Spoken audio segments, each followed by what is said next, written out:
नांदेडमधनं दिवंगत खासदार वसंतराव चव्हाणांच्या मुलाला तिकीट देण्याची मागणी होतीये।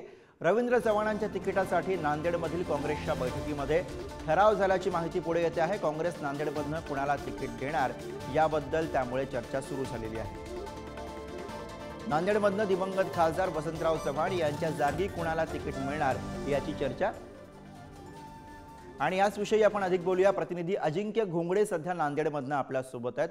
अजिंक्य, दिवंगत खासदार वसंतराव चव्हाण यांच्या मुलाला तिकीट मिळणार का हा प्रश्न सध्या चर्चेत आहे, कारण रवींद्र चव्हाण यांच्या तिकिटासाठी काँग्रेसच्या बैठकीमध्ये ठराव झालाय अशा स्वरूपाची माहिती काय कळतंय?